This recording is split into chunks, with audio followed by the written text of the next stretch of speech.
नमस्कार, आप देख रहे हैं डेली न्यूज 9 और मैं हूं मनीषा श्रीवास आपके साथ। डालते हैं एक नजर आज की मुख्य खबरों पर। दर्शकों, इस वक्त हमारे समक्ष है डॉक्टर किरण साहू जी। आप साहू जी हॉस्पिटल के डायरेक्टर हो और एक ऑर्थोपेडिक सर्जन हो। सर, हमारे चैनल में आपका स्वागत है। धन्यवाद। सर, हम आपसे ये जानना चाहेंगे कि जो आजकल का जो अभी जो ट्रेंड चल रहा है, पर्टिकुलर विंटर सीजन में देखा गया कि आर्थो रिलेटेड जो डिजीज है, आर्थराइटिस है, रूमेटॉइड आर्थराइटिस है, आम बात है, संधिवात है, इसके प्रमाण काफी बढ़ रहा है। तो आप एक ऑर्थोपेडिक सर्जन हो, तो आप ये बताइए इसकी क्या मुख्य वजह है, उस बारे में बताइए।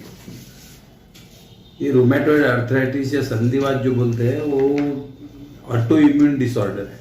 अपने शरीर में जो आईजीजी रहता है उसके अगेंस्ट में अपना शरीर ही एंटीबॉडी तैयार करता है। नॉर्मली ऐसा होता नहीं, पर कुछ पेशेंट्स में हेरिडिटरी भी रहता है, तो एंटीजन जो अपने शरीर में आईजीजी एंटीजन है उसके अगेंस्ट में एंटीबॉडीज तैयार होती है, और ये एंटीजन एंटीबॉडीज मिलके जो पदार्थ तैयार होता है उसके कारण टॉक्सिन्स तैयार होते हैं, और वो टॉक्सिन्स का ये अपना जो जॉइंट का आवरण रहता है उसको साइनोवियम बोलते हैं, उसके ऊपर में इफेक्ट होता है, और वो साइनोवियम जो रहता है कवर वो खराब हो जाता है, मतलब इन्फ्लेमेशन हो जाता है उसमें, और उसके कारण जॉइंट पे वो अफेक्ट करता है। और धीरे धीरे जैसे साइनोवियम खराब हो गया तो उसका जो आर्टिकुलर कार्टिलेज बोलते हैं, आर्टिकुलर कार्टिलेज जो स्मूथ रहता है जॉइंट में, वो आर्टिकुलर कार्टिलेज खराब होता है और उसके बाद में हड्डी भी खराब हो जाती है, तो इसके कारण वो जॉइंट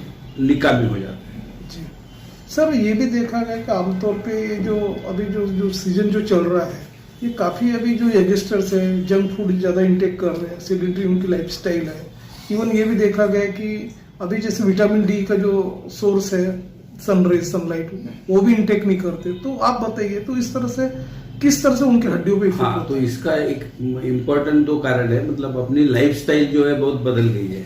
एक तो सीडेंटरी लाइफ उसमें जैसे बाहर में नहीं जाते, मैं अभी एसी में बैठा हूँ, 24 घंटे एसी में बैठा हूँ, तो I don't get sunlight. So sunlight is very important for production of the vitamin D.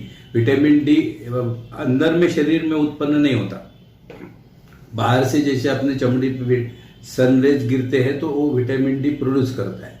तो जैसे स्पेशली देखा जाए जो बुर्का पहन के जाते हैं या दिन भर 24 घंटे एसी में काम करते हैं जो एग्जीक्यूटिव, वो धूप में नहीं जाते, उसके कारण भी विटामिन डी डेफिशिएंसी होती है, और इनटेक में भी अपना कैल्शियम और विटामिन डी नहीं जाता है। मेनली लेडीज में वो जो उनका पोस्ट मेनोपॉजल पीरियड रहता है उसमें ज़्यादा ऑस्टियोपोरोसिस होता है और विटामिन डी डेफिशिएंसी होता है, उसके कारण जो अपना हड्डी का टनकपना है, मतलब हड्डी की डेंसिटी है वो कम हो जाती है, उसको ऑस्टियोपोरोसिस बोलते हैं। तो osteoporosis is the main reason in women to have a fracture. हाँ, तो ये जो है स्टीरॉयड इंड्यूस्ड ऑस्टियोपोरोसिस बोलते हैं, और steroid induced avascular necrosis of femoral head. ये दो चीजें बहुत ज्यादा देखी गई है पोस्ट कोविड। इवन कोविड के कारण भी अवैस्कुलर नेक्रोसिस होता है इसका फिमोरल हेड का। जैसे अपने को ब्रेन अटैक आता है, मतलब ब्रेन को ब्लड सप्लाई नहीं जाता तो ब्रेन अटैक होता है, हार्ट को सप्लाई नहीं गया तो हार्ट अटैक होता है, वैसे ही जो अपना फीमर बोन है रीढ़ की हड्डी का, उसका हेड वो बहुत ससेप्टिबल है इसके लिए, ब्लड सप्लाई के लिए। तो कोविड के कारण जिन्होंने स्टेरॉइड लिया है या इवन कोविड के कारण उसकी जो ब्लड सप्लाई की नसें है वो बंद हो जाती है, और वो बंद होने के कारण फिमोरल हेड मर जाता है, उसको बोलते हैं avascular necrosis of the femoral head. इसके 4 मेन रीजन है। एक है अल्कोहल इंड्यूस, जो अल्कोहल लेते हैं उसके कारण होता है। दूसरा स्टीरॉयड इंड्यूस, जो steroid because of some disease और द कोविड उसके लिए लेते हैं। तीसरा है सिकल सेल डिसीज, अपने एरिया में चंद्रपुर या वर्धा में बहुत काफी लोगों में सिकल सेल डिसीज होता है। ये और एक कारण है अवैस्कुलर नेक्रोसिस का। और अवैस्कुलर नेक्रोसिस हो गया तो उसके स्टेजेस रहते हैं, ग्रेड 1, 2, 3, 4। 1 और 2 में अपन उसको कुछ रिजॉल्व कर सकते हैं छोटे से ऑपरेशन से, लेकिन 3 और 4 में जॉइंट रिप्लेस करने के सिवा दूसरा इलाज नहीं रहे। वो आजकल क्या है कि जॉइंट खराब हो गया कि रिप्लेसमेंट वो कॉमन हो गया है, जॉइंट रिप्लेसमेंट हिप का या नी का, पर we want to save the joint, hip joint, that is known as hip preservation treatment. तो हमारे नागपुर में जैसे डॉक्टर गोलर के साथ में हमने हिप प्रिजर्वेशन सोसाइटी भी तैयार की है, association how to preserve the hip. तो आपने जैसा जो पूछा ना कि अवैस्कुलर नेक्रोसिस का ग्रेड 1 और 2 में अपन उसका इलाज करेंगे तो 3 और 4 ग्रेड में नहीं जाएगा, तो इसके कारण उसको जॉइंट रिप्लेसमेंट तो आगे करना पड़ेगा, पर डिले कर सकते हैं अपन उसको। सर जैसे अपन जॉइंट रिप्लेसमेंट की जब बात करते हैं तो उसमें जो इम्प्लांट जो यूज करते हैं तो इंडिजिनियस अच्छे रहते हैं या अपना जो फॉरेन इम्प्लांट यूज कर रहे हैं, विच इज बेटर? बेटर मतलब क्या है कि जितना शक्कर डालो इतना मीठा होता है ना, तो जो बेस्ट क्वालिटी है नेचुरली वो अच्छा रहेगी, क्योंकि उसका लाइफ अच्छा रहता है। नॉट दैट इंडियन और imported is not important, but that joint itself should be from a very good company, so that उसका लाइफ जो है बढ़ता है। यदि आप अच्छा जॉइंट नहीं डालोगे तो 15 साल में खराब हो जाएगा, और जो 40 साल का पेशेंट है वो हर 15 साल में थोड़ी ऑपरेशन करेगा।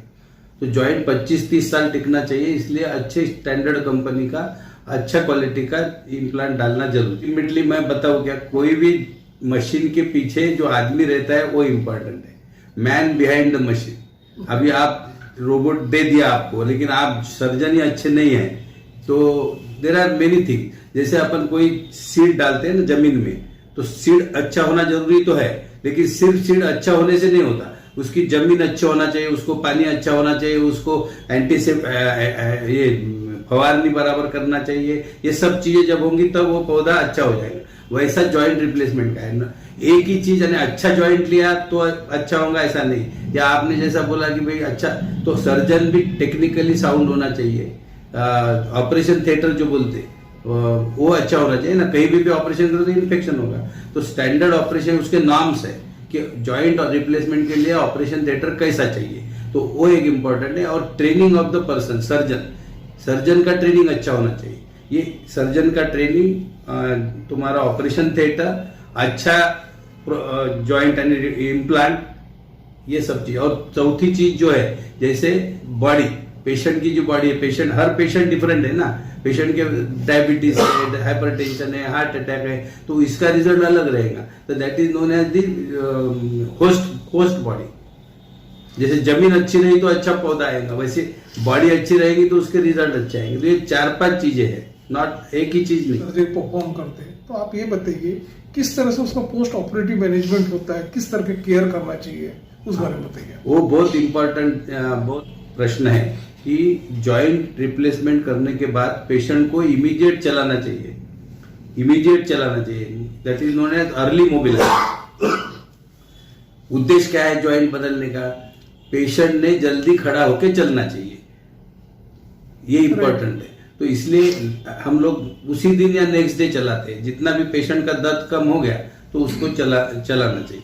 Early mobilisation is the important in joint replacement. Prevention के लिए तो एक तो लाइफस्टाइल जो अपने नए जमाने में है, जंक फूड खाते हैं, जैसे स्टेरॉइड लेते हैं, जो लोग बॉडी बिल्डिंग करते हैं ना, बॉडी बिल्डिंग यानी आजकल 6 पैक्स वगैरह, तो उसके लिए वो जो दवाई लेते हैं वो स्टेरॉइड रहता है, और वो स्टेरॉइड के कारण अवैस्कुलर नेक्रोसिस होता है।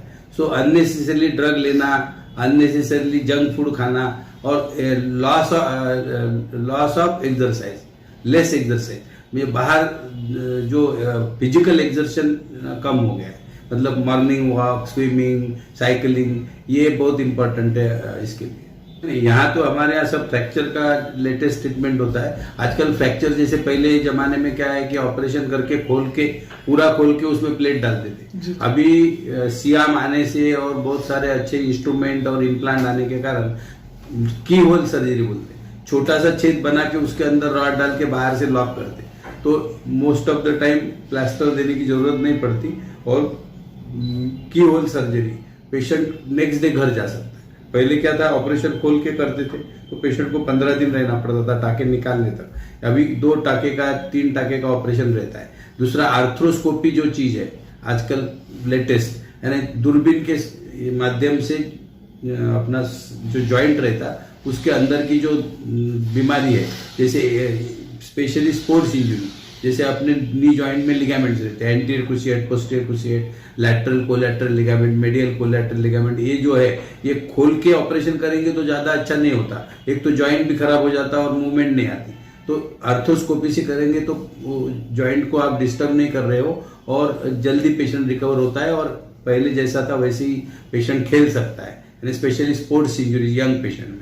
तो आर्थ्रोस्कोपी एक अच्छा चीज, नया चीज है। और जो मैंने बोला की होल सर्जरी से हम जो ट्रॉमा का पेशेंट्स ट्रीट करते हैं, रॉड डालते हैं, प्लेट डालते हैं, वो लेटेस्ट है। और दूसरा जॉइंट्स रिप्लेसमेंट तो है ही, जैसे नी जॉइंट और हिप जॉइंट स्टैंडर्ड रिप्लेसमेंट हो गया है। आजकल तो पेशेंट 20-20, 25-25 साल तक वो जॉइंट रह सकते। ऐसी ताज़ा खबरों की अपडेट के लिए आप देखते रहिए डेली न्यूज़ 9 और हमारे चैनल को लाइक करें, ज़्यादा से ज़्यादा शेयर करें और